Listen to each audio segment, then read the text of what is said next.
Origins.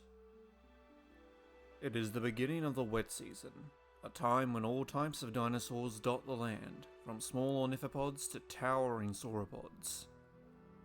The floodplains are filling, and while some herbivores like the buffalo-sized Camptosaurus wade in the shallow waters, others stick to the drier sections, like Diplodocus.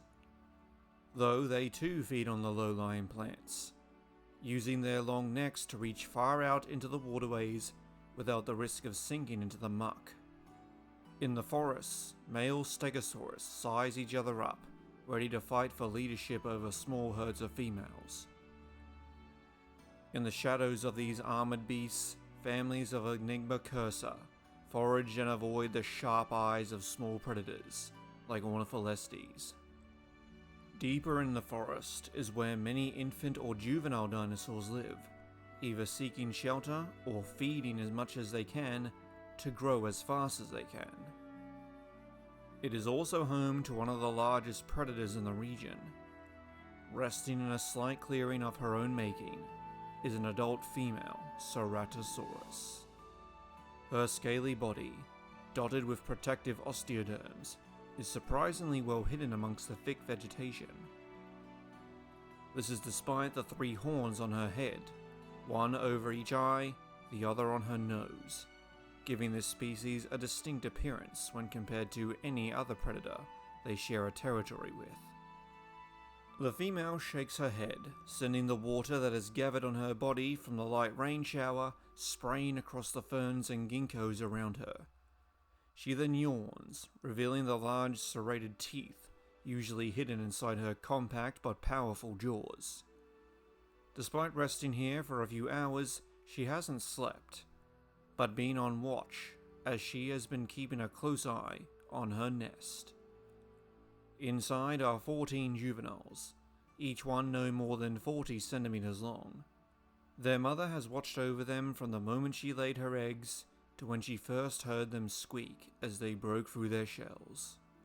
Since then, she has barely left the nest site, only to feed herself and bring back small bits of meat for the young to gorge on.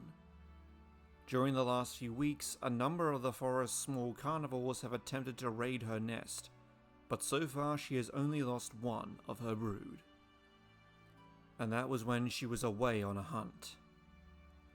Her mate is far from here, as male Ceratosaurus do little in the way of rearing their own, other than occasionally checking in on the nesting area, and this is more about checking in on the female's health. If they are not at the nest when the father arrives, it's possible he could even cannibalize the infants if he is starving. It is the complete opposite for the mothers, however. They raise them for nearly a year, till they are large enough and strong enough to venture out into the world on their own. Already the young are restless in the nest. Some crawl out of its confines, curious about the world around them. Their mother has only allowed them to explore a few meters around the circumference of the 2-meter wide nest, so she can keep a close eye on them. But as they grow in size, so too do they grow in confidence. Now they wish to see more of their forest home. This is usually a stressful period for first-time mothers, but this female has had multiple litters before, and very much enjoys watching the tiny terrors play with each other and try to catch insects. In a few weeks, they will be large enough that she can play with them, a behavior not seen in many reptiles or birds, but some dinosaurs, especially theropods, have deep connections with their offspring. This close bond is one of the reasons they have been so successful throughout the Jurassic. After a long day of doing nothing but guard her patch of forest, the mother is steadily succumbing to sleep, the cheerful chirping and squeaking of her children soothing her as she peacefully dozes off. Her sleep was brief as she woke up slightly groggy. It took her a few seconds to notice the change in her young's chatter. It was no longer playful or excited, but scared. She blinked rapidly, raising her head. She saw all the youngsters running for the safety of the nest, the only shelter they knew, despite the fact it was merely a stack of leaves and twigs. Her head swiveled, looking for whatever had frightened her offspring, expecting to see one of the usual small carnivores that bothered them. But she was looking too low, and when she finally looked upwards at the surrounding forest, she froze in fear. Staring at them from behind a thick redwood tree was the long face of a larger carnivore. Only the side of its head was visible, glaring with a single yellow eye was a full-grown Allosaurus. The mother rose to her feet, muscles slow to respond from inactivity, mouth slightly open baring her teeth. The last of the young got into the nest, chirping in fear and anticipation. The Allosaurus steadily moved from around the tree. She was larger and heavier than the Ceratosaurus, and from her casual approach, clearly didn't consider the frightened mother much of a threat. The Ceratosaurus took a nervous step back, but then looked down at her terrified infants huddling together, unable to truly hide. An instinct overrode her fear. She let out a harsh hiss from her jaws, the first and only warning she'd give, but the Allosaurus was undeterred, still walking towards the family. With a rage-filled growl, the Ceratosaurus ran at the intruding predator, rising up to her full height, but not high enough to even get level with the Allosaurus. She bit down, but her target sidestepped out of reach, and then clamped the tip of her jaws down on the smaller theropod's neck. The osteoderms protected from some of the teeth, but still drew blood, and in return the mother bit down into the attacker's side under the shoulder. The Allosaurus pushed sideways, and with her greater mass, flung the Ceratosaurus off, making her collide with a tree. Undeterred and fueled by parental rage, the Ceratosaurus lunged forward, going low, this time aiming for the legs. The Allosaurus tried to catch her head with its arms, but ended up wrapping them around her shoulders. She dug her claws into the flesh as the mother snapped her jaws at the intruder's underside. The Ceratosaurus bucked up again and again, trying to throw the larger carnivore off, but the Allosaurus grabbed her tight, and with her full body, threw her opponent across the clearing. The mother stumbled, trying to stay on her feet, but tripped, and the last thing she saw was a large rock. Right before the side of her skull slammed into it with tremendous force, and everything went black. She was only out for 2 seconds, but when she awoke, the world was spinning, her head throbbing, and panic set in immediately after. She was concussed. Her attempts to right herself only made things worse. The Allosaurus loomed over her, going to bite her neck. She flailed her legs, and more by luck, managed to fend off the attack. The Allosaurus took a few steps back and looked over the confused and dazed Ceratosaurus in annoyance. Then the sounds of the chirping juveniles became more clear, and the head of the Allosaurus slowly turned to the nest. The mother was still angrily struggling when she too heard her chicks calling out for her. World still spinning, she could tell the Allosaurus's attention had switched from her to a far easier set of targets. Anger turned to panic, and she tried desperately to right herself, but could barely manage to roll onto her stomach, slipping in the wet earth. The Allosaurus ignored the confused Ceratosaurus, and with no sense of urgency, approached the source of the squeaking. Not concerned for her own life, the Ceratosaurus roared at her attacker, trying to draw its attention, but the predator had made up her mind. Why fight when helpless prey was within reach? The infant Ceratosaurus called out to their mother, their only means of protection. A large set of jaws appeared above them. It had crests on its head like their mother, but not on its snout. They went quiet and still, hoping beyond hope that the monster hadn't seen them. It had.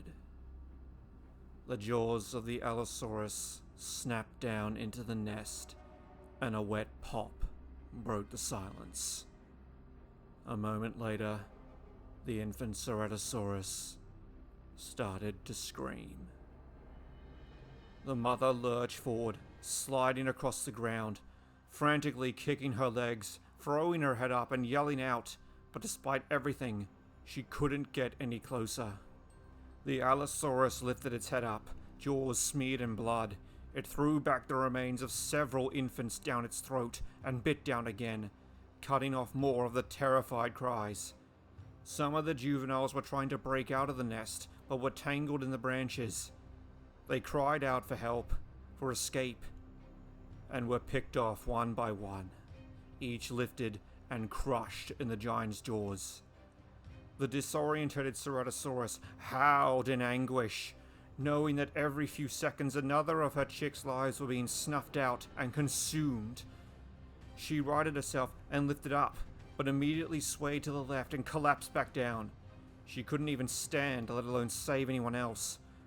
Nonetheless, she kept trying, kept fighting, but as she roared, it wasn't rage that fueled her, it was fear. And as she stopped to take deep, labored breaths, she finally noticed the screaming had stopped. She turned her head and saw the Allosaurus standing somberly, swallowing one last time. She awoke a short time later. The sun was almost down, and the Allosaurus was gone. Still dazed, she slowly got to her feet and looked around the area, confused and weak. She sniffed the air and then eyed the now broken and blood-speckled nest. Slowly she moved towards it and let out a series of low croaks from the back of her throat. This was a noise female Ceratosaurus used to call for their young if they got lost, and she had only used the day before. But instead of the return croaks of acknowledgement, there was only silence. Uneasily, she lay down next to the nest and peered inside. Nothing alive moved. She continued to croak, but no response came. She let the noise out louder, but at the same pace. It echoed around the trees, but no response came. Louder still, she called to her young, hoping one, just one, had somehow survived, but no response came. The usual evening calls of pterosaurs, distant sauropods, and tired stegosaurs were joined by the slow, desperate calls of a mourning predator. And they did not stop. Not till night had fallen in its entirety did it become clear she would receive no response. Her entire clutch had been killed right in front of her. She could not know this, but the Allosaurus had not been starving or desperate, just hungry enough that feeding on the infants was merely to satisfy her in the moment, after which she left the injured Ceratosaurus to her fate. Hours later, her mate finally returned to the nest site, but the female was long gone. He wouldn't see her again for long months. The female herself walked and walked, hours turning to days. She drank and scavenged, but almost aimlessly she walked. The deep bond she shared with her young having the ultimate repercussion upon losing them. Grief. And in her, a rare case where the memory of losing her young in such a traumatic way that she would never forget that day. And her fear of the larger Allosaurus would evolve into burning hatred. It wasn't until she stood at the peak that overlooked her territory that she finally began to think slightly more clearly. The sights of the vast floodplains and mass herds of dinosaurs clearing her mind. It was then she heard the cry of an injured Allosaurus, probably from getting into a scuffle with a Stegosaurus. It was not the same Allosaurus, but nonetheless, she was drawn to it. Be it instinct or something else, she moved towards the sound source, even as the volcano began to rumble in the same direction. The fight that followed would change her life once again, but this time she would not lose, and the wound she suffered would earn her a new name, a title fit for a ruler of the Ceratosaurus kingdom, the Scar-Faced Queen.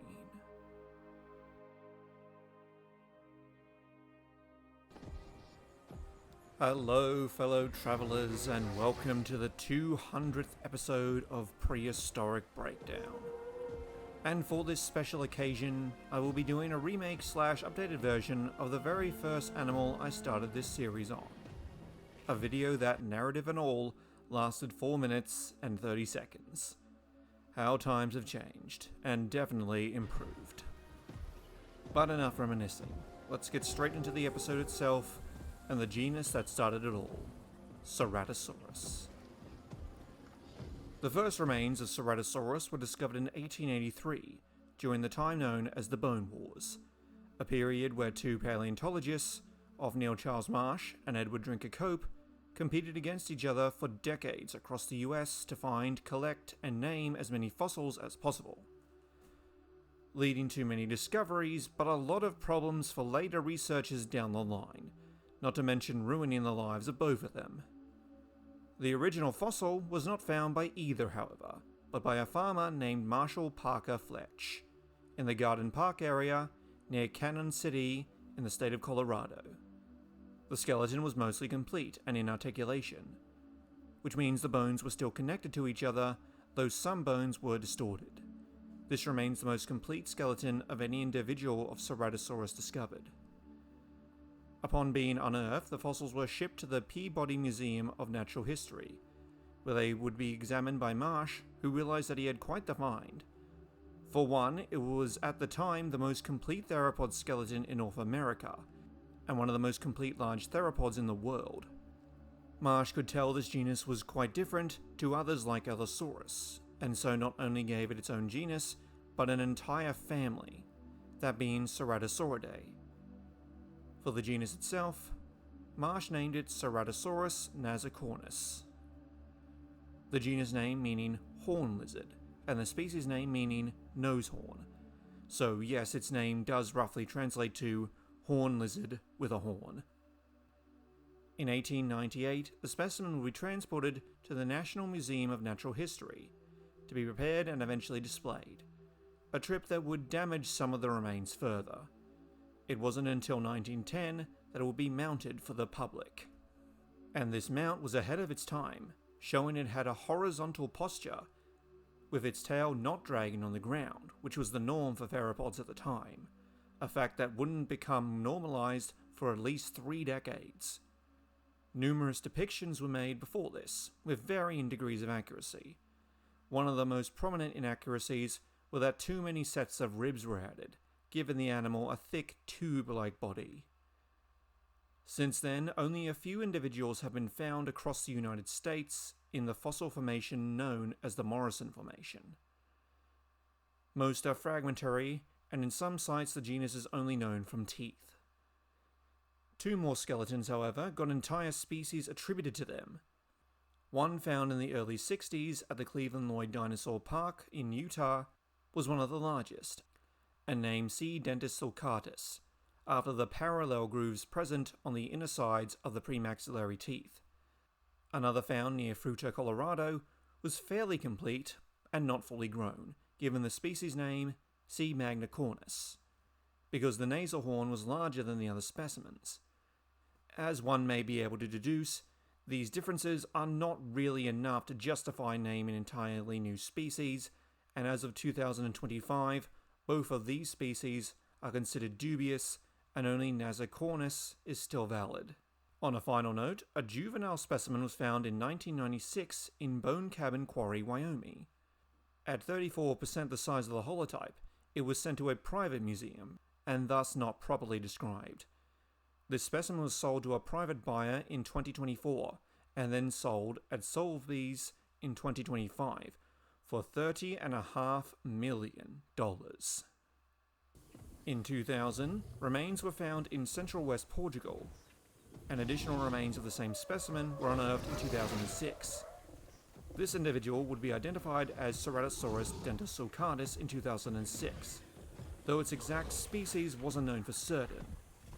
And since dentis sulcatus is no longer valid, it was moved to nasicornis in 2025. Other potential remains have been found in Switzerland and Uruguay, but can't be confirmed as Ceratosaurus due to their incomplete nature. The Tendaguru Formation in Tanzania has had multiple theropod remains assigned to Ceratosaurus in the past. However, these are now only considered to be a part of the broader Ceratosauridae family, or other theropod families. So they may be close relatives, but not Ceratosaurus itself. As of today, Ceratosaurus lived in North America and parts of Europe during the Kimmeridgian to the Tithonian ages of the late Jurassic, around 155 to 149 million years ago. It was a theropod in the Ceratosauria family, a group that since its description has gone through a lot of revision and controversy in the near century and a half since its description. As of today, it contains a few standalone species like Deltadromeus from Morocco and Elaphrosaurus from Tanzania, and large families such as the Abelisauridae, which include Carnotaurus, and the Noasauridae, like Marsicasaurus. Ceratosaurus itself is in the Ceratosauridae, along with its closest relative, Geniodectes from Argentina. Size has also changed a lot over the years. The holotype was estimated to have been between 5.3 and 5.7 meters, weighing around 500 kilograms. Subsequent fossils have been larger, with a skeleton found in Colorado considered to be the biggest.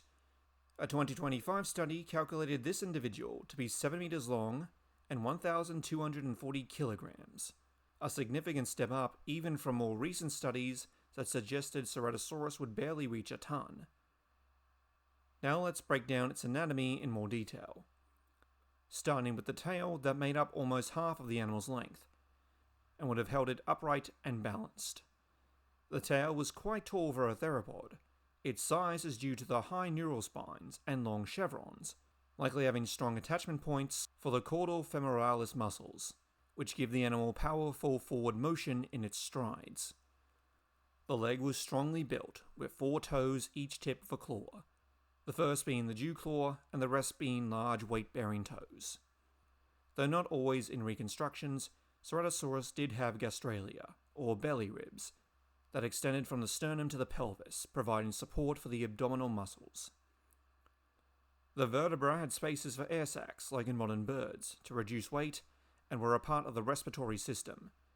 Those vertebrae that made up the middle of the centra are as tall as they were long, whilst those near the back of the neck were shorter than they were tall. The sacrum was made up of 6 fused vertebrae, and were reduced in height in the middle of the vertebra. This is seen in some of Ceratosaurus's close relatives. Its arms were slender, and the hands were small even for a theropod of its size, and no carpal bones have ever been found. In 2016, it was proposed that Ceratosaurus may have lost them, but had sort of cartilaginous replacements instead. Unlike most theropods that have 3 fingers or less, Ceratosaurus had 4. All but the first were tip of a claw. The first and fourth were the shortest, and the second the longest. The metacarpals are noted as being very short compared to other theropods. Despite this, it was still fully capable of grasping and articulating, with a similar degree of motion to more basal theropods that had much larger arms. Uniquely, Ceratosaurus had a row of osteoderms that ran along the top of the spine, likely going from the base of the skull to the tip of the tail. Additional osteoderms have been discovered on the holotype, and one other specimen, though their placement on the body isn't known, so there could have been additional rows or clusters of them on areas like the neck or hip. These were likely for protection as well as for display, and may have been more pronounced in one of the sexes. Now we come to the skull. This diagram was drawn from the holotype in 1920, but is a bit inaccurate, such as it being far too wide, so I'll be using a few more up-to-date diagrams. Proportionally, the skull is quite large for the animal's body size, but the head was kept light because of the various large openings in the rear of the skull, like the orbit and the lateral temporal fenestra. Both the maxilla and the dentary are quite deep, and this was to house the large teeth it had. Now, many theropod fossils do seem to have massive teeth, but this is sometimes due to slippage, which is basically when the animal dies and is decaying, the teeth slide further out of the sockets than they would have been when it was alive. With that being said, Ceratosaurus's teeth are massive, getting up to 10 centimeters in the largest specimen, with deep crowns rooting them to the jaws. These teeth were long, thin, but robust, with the largest in the front and decreasing in size from the ninth down. All the teeth were recurved, but those in the lower jaw were slightly straighter and less robust. They had a high amount of serrations, up to 10 per 5 millimeters. Each of these teeth would have been replaced every 3 months on average. Then we get to the horns, which is another unique feature to Ceratosaurus, as it had 3, 2 in front of the eyes and 1 in the center of the snout. The 2 over the eyes are semicircular and formed from the lateral bones. The nose horn sits behind the nostrils and is made up from the left and right nasal bones. The base of the nose horn is smooth like the surrounding bone, but the top 2/3 has a wrinkled texture, with grooves where blood vessels would have been present in life. This is because the horn would have been covered in a keratinous sheath, like many modern horned animals. How big this horn was, and if its shape was much different to the bone underneath, isn't known, leading to many different interpretations, from fossil reconstructions to incredible paleo art. But what was it used for? Marsh originally thought they were used as weapons, for both defensive and offensive purposes. In 1985, David Norman proposed that they weren't for hunting or predator defense, but for intraspecific combat, an example being males locking horns to compete for mates or territory. Nowadays, it's thought to have simply been a display structure. Potentially, they could have had bright colors or patterns, and could have been used along with the osteoderms to show off to mates, rivals, or even to confuse aggressors. In the few younger individuals found, the crests and horn weren't as developed, adding weight to the display structure theory, as they only grew to full size once the animal reached maturity. Speaking of maturing, in 2025, an experiment was done to examine the growth rings of Ceratosaurus, using multiple individuals to see how they grew throughout their lives. The most striking find was that Ceratosaurus seemed to have a rapid growth between the weights of 80 kilograms and 600 kilograms, achieving 45% of its adult body mass in about a year. Quite the growth spurt for a relatively short amount of time. Brain cases are somewhat of a rare thing to get in fossils, but Marsh was able to get one of the Ceratosaurus holotype at an unknown point in time. However, afterwards the skull bones were cemented back together, making any subsequent attempts impossible. Fortunately, a well-preserved brain case was preserved in the Colorado specimen, and in 2005 it was CT scanned. Ceratosaurus had a fairly normal brain capacity for a theropod, with large olfactory bulbs and semicircular canals, meaning it had an excellent sense of smell and great balance, essential for a large bipedal predator. Now, before discussing Ceratosaurus further, we first have to take a look at the environment it lived in, the best and most researched example of that being the Morrison Formation. During the late Jurassic, this area was a mostly semi-arid environment, with long dry seasons and short wet seasons.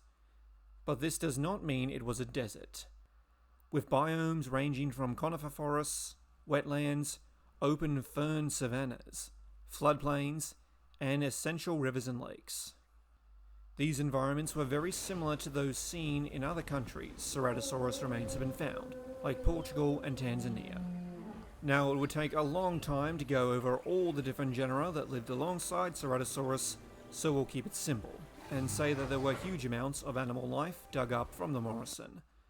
These include multiple mammalian forms, fish, turtles, crocodiliforms, pterosaurs, and dinosaur families that include various sauropods like Brachiosaurus to Diplodocus, stegosaurs from Stegosaurus itself to Hesperosaurus, 2 ankylosaurs, that being Garguliosaurus and Mimora pelta, ornithischians from Dryosaurus, Camptosaurus, and Frutodons, to small theropod predators like Marsosaurus and Ornitholestes. The largest carnivores being the multiple species of Allosaurus and Torvosaurus, with Ceratosaurus being the third largest known from the region. Now, there is a bit of misunderstanding when it comes to the numbers of these large predators, as there are far more Allosaurus fossils than either Torvosaurus or Ceratosaurus, with Allosaurus outnumbering Ceratosaurus up to 7.5 to 1 in some areas. Now, does this mean that Allosaurus were this abundant at the time? No. The fossil record is not an accurate representation of how populous a genus was in an area. It simply shows what animals died and where. It would be just as accurate for me to say that the mass amount of Allosaurus fossils simply show that Allosaurus was really good at dying. Now, it is possible that of the big three, Allosaurus did have the highest population count over the millions of years these species coexisted. But I think it should be obvious that smaller carnivores like Stoxosaurus were more common, in terms of sheer numbers at least. This is because it is extremely rare for animals to fossilize at all, and places like the Morrison have a bias towards larger animals, which is why there are so many sauropod remains known from there. But back to Ceratosaurus. For a long time, many have wondered what type of carnivore it was, from it needing to be a scavenger, unable to compete against the larger carnivores it lived with, to it being a semi-aquatic predator that specialized on hunting in shallow waterways, going after lungfish and crocodiles. To cut a long story short, both of those are no longer up to date, or very likely. It has been proposed that both Ceratosaurus and Torvosaurus may have preferred more forested biomes, while Allosaurus was more common in open areas, as Allosaurus is generally more lightly built and better suited for running than the other two, stockier species. But these three definitely shared space, and therefore prey, so were any of them specializing in order to reduce competition? Torvosaurus was basically the heavyweight bruiser, and could have taken down large, slow prey. Others simply weren't big enough to tackle, like Stegosaurus and medium-sized sauropods. Allosaurus is thought to have been a generalist, taking on just about anything using its speed, long arms, and wide gape in a variety of hunting styles. A paper published in 2026 hypothesized that Ceratosaurus may have been using its teeth like a dinosaur equivalent to a saber-toothed cat. Now, obviously it's not one-to-one. Saber-toothed cats like Smilodon have 2 over-the-top canines, and Ceratosaurus had a mouth full of serrated teeth. But when we look at this chart, measuring both crown length and how thin the teeth were, we can see that Ceratosaurus not only beats out any theropod it lived alongside, but even Homotherium. Predators' teeth are often compared to knives, but Ceratosauruses are specially designed cutting tools, being long, incredibly thin, yet durable, and unlike a mammal, had many of them in its jaws that would replace every few months. Ceratosaurus's teeth would have been extremely effective at slicing deep into anything it bit into, and with a relatively short, compact skull, it had a greater bite force than Allosaurus, so that it could sink those large blades through tough hide and cause catastrophic damage no matter what part of the body it bit into. For animals smaller than itself, it could have killed prey outright, leading to a swift, decisive end. For prey around its size, or larger, the deep wounds could have caused irreparable wounds or mass bleeding, making the animal easier to take down, or the Ceratosaurus could have waited till they were weakened from blood loss before finishing them off. But teeth are also used for feeding, and there is evidence of quite a number of fossils with Ceratosaurus bite marks. A bone bed mostly consisting of Allosaurus remains is thought to have been the result of a mass die-off of these predators during a particularly tough dry season. The bones have bite marks consistent of both Allosaurus and Ceratosaurus, but the Ceratosaurus seem to have been able to access deeper parts of the carcass than the Allosaurus, such as one specimen that had bite marks deep inside of the pubis. Now, this next part is a bit of a generalization, but it is theorized that Allosaurus, with its relatively weaker bite force and smaller teeth, may have been more restricted to softer parts of a carcass, while Ceratosaurus, with its larger teeth and stronger jaws, could feed on tougher parts of a carcass and could access more difficult to reach sections, while Torvosaurus could simply choke down flesh and bone at ease. In the previous situation, lack of food would have caused any predator to try and scavenge whatever it could, but in this case it seems Ceratosaurus was slightly better equipped than its larger neighbours. The saber-tooth theory suggests that Ceratosaurus could have been specialised in smaller prey that it could take down quickly. This doesn't mean it was completely limited only to this, and there would no doubt be overlap in its prey with other theropod dinosaurs, from Allosaurus and Torvosaurus to even the smaller Marsosaurus. It's not like it couldn't eat fish or pterosaurs or anything, unless particular food made the animal actively sick. When people ask how could so many large predators live together in the same environment, one only has to look at the modern Serengeti to get a better picture. Lions, leopards, cheetahs, painted wolves, servals, crocodiles, and so on, all coexist. And our modern world has an extremely low diversity compared to what it had only a few 100,000 years ago. Ceratosaurus and Allosaurus lived alongside each other for millions of years, and never drove the other to extinction, well, at least as far as we can tell. Which leads to how Ceratosaurus has been depicted over the centuries. For starters, Ceratosaurus may have the honour of being the first dinosaur ever depicted on screen, being in the 1914 movie Brute Force. Though to be fair, this could just be a nondescript theropod. It would appear in multiple other films, movies and TV shows, like 1 Million Years BC, various appearances in the Jurassic Park franchise, and in so many video games I can't count. With that came the idea that Ceratosaurus was a pushover predator, that either herbivores like Stegosaurus would kill easily, or Allosaurus would bully into submission. A carnivore that was outdated, or destined to be usurped by more evolved predators. Nowadays, the view has shifted to viewing Ceratosaurus more as an underdog, a fierce battler, or a worthy contender in the Morrison ecosystem. A change that seems to have come about during the time since I made my original episode, it seems. It is certainly a unique dinosaur, with a striking skull and almost old-school armoured look. When I started this channel, I thought Ceratosaurus was overlooked or forgotten, but I've come to realise that it is not only quite well known, but beloved by many people, and I am privileged to be one of those people, and honoured to be able to add my own small addition to its growing fame.